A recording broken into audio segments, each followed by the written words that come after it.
Today is a just talking day in the vlog, unless I come across something interesting that I want to film, that I want to share with you, but that's what you can expect about today. Day 185, 2 Chronicles chapter 28, as well as 2 Kings chapter 16 and 17.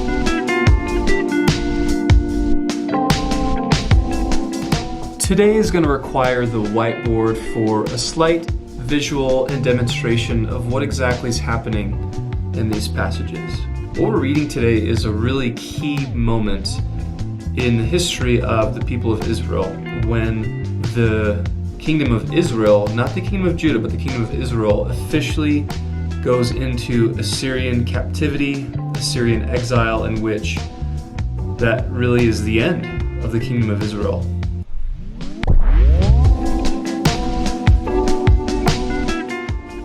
So I'm going to draw for you a map of the kingdom of Judah as well as the kingdom of Israel.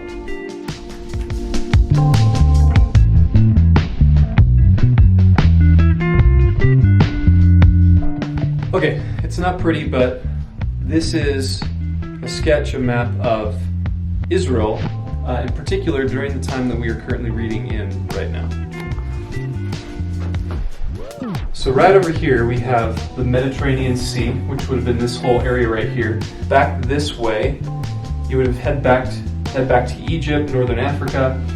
Then here, this body of water right here is the Dead Sea. You got the Jordan River, and then the Sea of Galilee up here. Right here to the northwestern part of the kingdom of Israel and the kingdom of Judah was the Assyrians.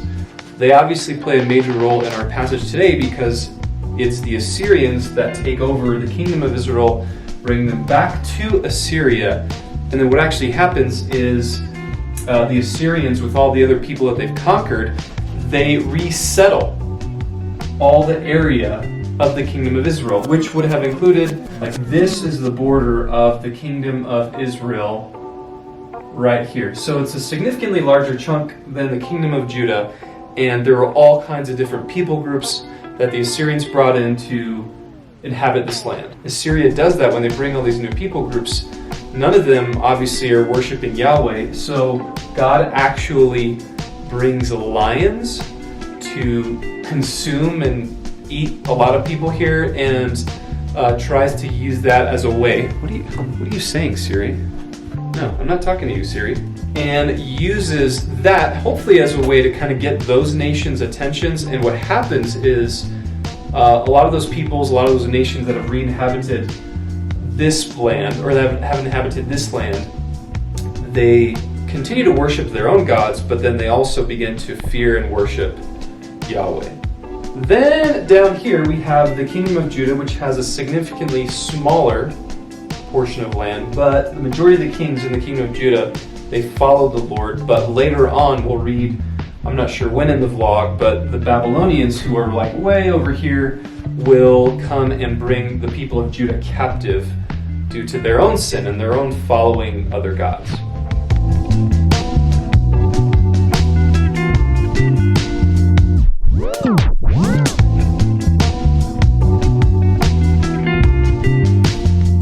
In today's reading, we are seeing really the last couple kings of the kingdom of Israel, which is the last two are Pekah and then Hoshea.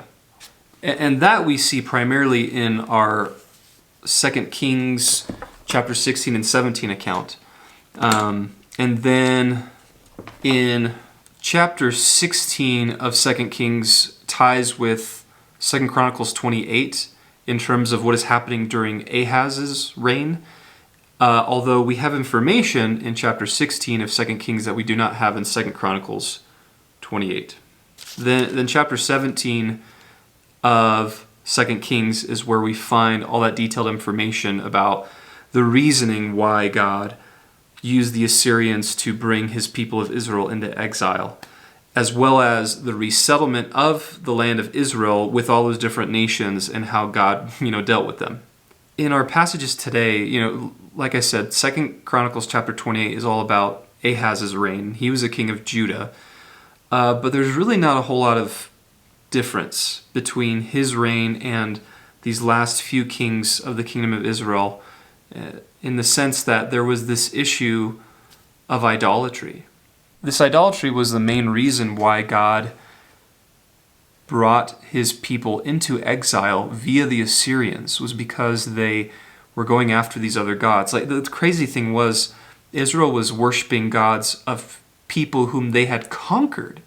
And back then, if you conquered a people, that would have showed that whoever your God is and whoever you worship was like more powerful than their God, but yet they were worshiping the gods of the people they conquered. I think it just speaks to the depravity and the sinfulness that was rampant amongst the people of God during this time, and he basically is bringing them to a place where he's showing his power, his majesty, his wonder, his glory, so that hopefully, ultimately someday they would turn to him.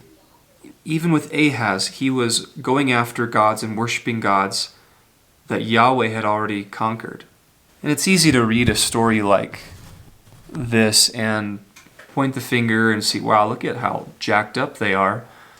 But how often we do the same thing. The thing that really caught my attention too about today's reading was the gods that, in particular, the people of Judah were worshiping, that were not Yahweh, that they actually were doing, it seems as if the exact same practices, but their practices were directed not towards Yahweh, but towards other gods. Like, they're making grain offerings, they're making sin offerings, peace offerings, sacrificing animals, these things that God had told his people to do in the law, but they weren't doing it for Yahweh. And I think for us today, it's a reminder that so often we can get caught into elevating the religious practice above the one that we are worshiping. Like, I'll read my Bible, I'll pray, I'll go to church, I'll serve, I'll do good Christianese, like Bible stuff. But sometimes we do those things for someone or something other than God. I think growing up, especially during my teenage years, I was highly involved in church activity, but my heart wasn't always for the purpose of worshiping God. It was for being noticed by other people, or it was to get a girlfriend or something stupid like that. And that's really what's happening here in our story today, and I think is happening in droves and droves of numbers of people in our churches today, that people are doing the religious practice, but they're doing it for a different God.